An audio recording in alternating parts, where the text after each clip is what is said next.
Good morning students. हम आज topic करेंगे magnetic field due to a current carrying conductor. ठीक है, उससे पहले हम कल वाले टॉपिक को थोड़ा सा पढ़ेंगे। कल हमने मैग्नेटिक फील्ड के बारे में पढ़ा था। मैग्नेटिक फील्ड क्या होता है? The space around a magnet in which the force of attraction and repulsion due to the magnet can be detected is called the magnetic field. एक मैग्नेट के चारों तरफ का जो फील्ड होता है, जो चारों तरफ का स्पेस होता है जिसके अंदर किसी भी मैग्नेट की रिपल्शन और अट्रैक्शन को हम फील कर सकते हैं, उसको हम मैग्नेटिक फील्ड कहते हैं। ठीक है, और ऐसा unit of magnetic field is Tesla. ठीक है, उसको अगर हम मापना चाहें इस मैग्नेटिक फील्ड को तो इसके लिए यूनिट है टेस्ला। ठीक है, तो इस तरह से आप देख सकते हो। सपोज़ करो ये एक मैग्नेट है, नॉर्थ पोल और साउथ पोल। हर मैग्नेट के दो पोल्स होते हैं, कल मैंने आपको बताया था। और इनको हम सेपरेट नहीं कर सकते। अगर हम इनको बीच में से काट दें तो तब भी ये दो बन जाएंगे इंडिविजुअल मैग्नेट, और दोनों के दोनों पोल्स होंगे। ठीक है, फिर से। और अगर हम इन पोल्स को साथ साथ रखते हैं, अगर दो मैग्नेट के दो पोल्स को अगर हम ये नॉर्थ है, ये भी नॉर्थ है, और ये साउथ है, ये साउथ है, तो ये सिमिलर पोल्स हो गए, तो एक दूसरे को अट्रैक्ट नहीं करेंगे, एक दूसरे को रिपेल करेंगे, एक दूसरे से दूर भागेंगे। और इसके अपोजिट अगर हम दो मैग्नेट रखते हैं जिनके पोल्स डिफरेंट हो, ये दोनों डिसिमिलर पोल्स हैं, तो ये एक दूसरे को अट्रैक्ट करेंगे। ठीक है, तो ये मैंने कल आपको बताया था। साथ साथ मैंने आपको बताया था मैग्नेटिक फील्ड लाइंस क्या होती हैं।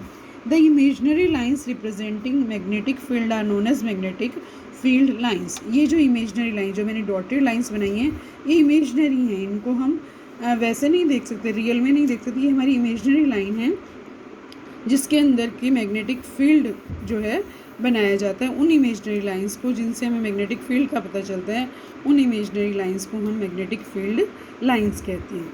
मैग्नेट के बाहर ये मैग्नेट है, मैग्नेट के बाहर ये कैसे चलती है? नॉर्थ पोल से साउथ पोल की तरफ अगर कोई चीज़ बनती है तो ये लाइंस इस तरह से जाती हैं। लेकिन अगर हम मैग्नेट के अंदर की बात करें तो they comes from south to north, मतलब इनकी डायरेक्शन जो है अंदर साउथ टू नॉर्थ होती है और बाहर जो है नॉर्थ टू साउथ होती है। और इस तरह से एक सर्कुलर लाइन बना देती है, कॉन्टीन्यूअस लाइन, एक क्लोज्ड पाथ सा बना देती है। ठीक है, अगर हम देखें इसको ध्यान से तो एक क्लोज्ड पाथ बना देती हैं, और एक इसको भी अगर हम देखेंगे तो ये भी एक क्लोज्ड पाथ बनेगा, अंदर वाला भी एक क्लोज्ड पाथ बनेगा। ठीक है, these lines are crowded near poles. ये जो पोल्स हैं, जो मैग्नेटिक लाइंस होती हैं, ये यहाँ पे ज़्यादा होती हैं in comparison of the centre.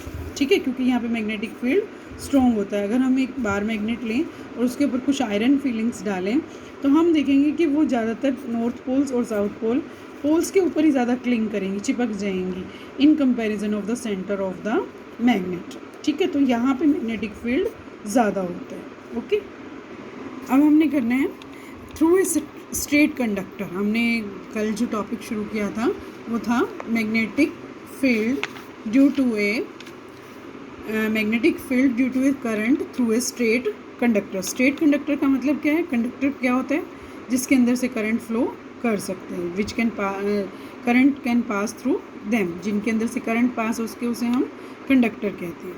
ठीक है, तो हम स्ट्रेट कंडक्टर का क्या मतलब है? एक हमने सीधी स्ट्रेट वायर ले ली है, कॉपर वायर, क्योंकि कॉपर करंट को अपने अंदर से पास होने देती है, तो ये कंडक्टर है। और एक हमने स्ट्रेट ले लिया है, तो that is a straight conductor. Conductor किसी भी शेप का हो सकता है, राउंडेड भी हो सकता है, ठीक है, और स्ट्रेट भी हो सकता है। तो इसमें हमने ये बताना है कि मैग्नेटिक फील्ड इसमें किस तरह से होगा। ठीक है, तो हम लोग इस तरह से अरेंज कर देंगे इसको।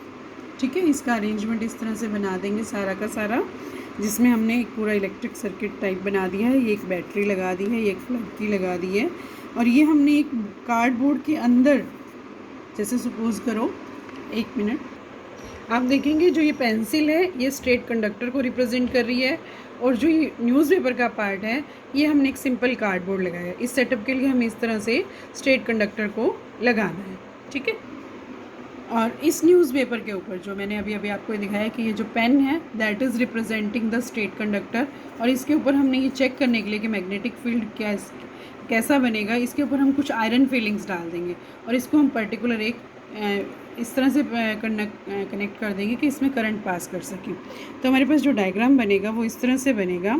और इसमें हम क्या ऑब्ज़र्व करेंगे, जैसे ही हम इसमें से इलेक्ट्रिक करंट पास करेंगे, इसको हमने कंडक्टर को जोड़ दिया है इलेक्ट्रिक सर्किट में, ठीक है। तो हम देखेंगे कि जो आयरन फिलिंग्स हैं, जो हमने इसके ऊपर आयरन के कुछ पीसेस डाले थे, आयरन के जो टुकड़े डाले थे या आयरन का जो पाउडर डाला था, वो इसके ऊपर ऐसे राउंडेड फॉर्म में क्लिंग होना शुरू हो जाता है, ठीक है। इसके ऊपर इस तरह से राउंडेड फॉर्म बननी शुरू हो जाती है।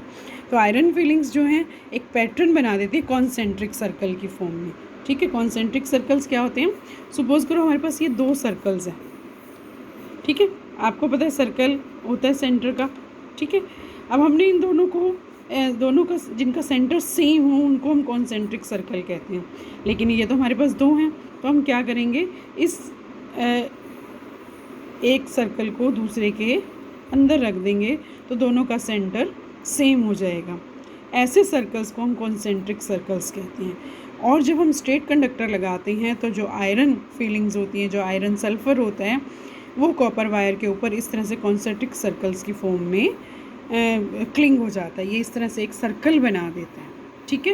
और उसकी जो डायरेक्शन है वो आप इस तरह से देख सकते हो। इसकी जो डायरेक्शन है वो इनसाइड जा रही है, ठीक है। तो इस तरह से आप देख सकते हो। डायरेक्शन क्या होगी, place a compass and observe the needle, ठीक है। इस मैग्नेटिक फील्ड की जो कॉन्सेंट्रिक सर्कल्स हैं they are representing magnetic field. और इसकी जो डायरेक्शन है वो हमें डायरेक्शन किससे मिलेगी, अगर हम इसके पास एक कंपास नीडल रखते हैं तो डिफ्लेक्शन होती है उसमें, उस डिफ्लेक्शन की वजह से हमें पता लगा सकते हैं कि कौन सी डायरेक्शन होगी। इसकी डायरेक्शन जो है direction of north pole of compass needle, जो कंपास नीडल की नॉर्थ नीडल होगी, नॉर्थ डायरेक्शन वाली नीडल होगी, that will give the direction of field lines. वो हमें डायरेक्शन बताएगी produced by the electric current through the straight wire at point P point पे हमने एक मैग्नेटिक कंपास रखा है, तो उससे हमें डायरेक्शन पता चलेगी और उसके अंदर जो डिफ्लेक्शन होगी उससे हमें इस पॉइंट पे पता चल जाएगा कि मैग्नेटिक फील्ड लाइंस की जो डायरेक्शन है वो क्या होगा, ठीक है। अब हम एक और इसी में ऑब्ज़र्व करेंगे कि हमने जो करंट पास किया उससे तो हमें पता चल गया कॉन्सेंट्रिक सर्कल्स बन रहे हैं। अगर हम करंट को ज़्यादा या कम करें तो क्या होगा, अगर हम करंट को बढ़ा देते हैं, इंक्रीज़ कर देते हैं, तो डिफ्लेक्शन जो है चेंज हो जाती है नीडल में, और जो उसके अंदर जो करंट की जो हम देखेंगे मैग्नीट्यूड वो भी हमें बढ़ा हुआ नज़र आता है। मींस डिफ्लेक्शन बहुत स्पीड से होनी शुरू हो जाती है, दैट मीन्स कि मैग्नीट्यूड जो है करंट का वो बढ़ गया है, ठीक है। मैग्नेटिक फील्ड जो है बन गया है ज़्यादा। If the current through wire increases, magnetic field produced at A point also increases. अगर हमने करंट की मैग्नीट्यूड बढ़ा दी है तो मैग्नेटिक फील्ड की मैग्नीट्यूड भी बढ़ जाएगी। If current passing through wire remains same, अगर करंट जो है हम उतना ही रखते हैं जितना हम स्टार्टिंग में पास करे थे, लेकिन जो हमने मैग्नेटिक कंपास रखा है उसका डिस्टेंस अगर हम बढ़ा देते हैं तो उसकी जो नीडल है उसमें डिफ्लेक्शन जो है वो कम होनी शुरू हो जाएगी। मींस जैसे जैसे वो उससे दूर होता जाएगा उसकी डिफ्लेक्शन धीरे धीरे कम होती जाएगी। तो इसका क्या मतलब है कि magnetic field produced by a given current decreases as the distance from conductor increases. अगर हम डिस्टेंस बढ़ाते हैं, कंडक्टर से दूर करते हैं मैग्नेटिक नीडल को, तो मैग्नेटिक फील्ड भी कम होता चला जाएगा, ठीक है। समझ में आ गया, ठीक है। As we move away from it, जैसे जैसे हम दूर जाएंगे जो कॉन्सेंट्रिक सर्कल्स हैं वो बड़े होते जाएंगे और बड़े होते जाएंगे, जो कि शो कर रहा है हमें कि डिस्टेंस जो है बढ़ता जा रहा है और मैग्नेटिक फील्ड वीक होता जा रहा है, ओके। अब इसके लिए हमने एक और right hand thumb rule. Right hand thumb rule क्या है, according to this if we hold current carrying wire in our right hand such that thumb is stretched along the direction of current, then fingers will wrap around the wire in the direction of magnetic field, ठीक है। तो ये मैं आपको अभी अपने हाथ से करके बताती हूँ।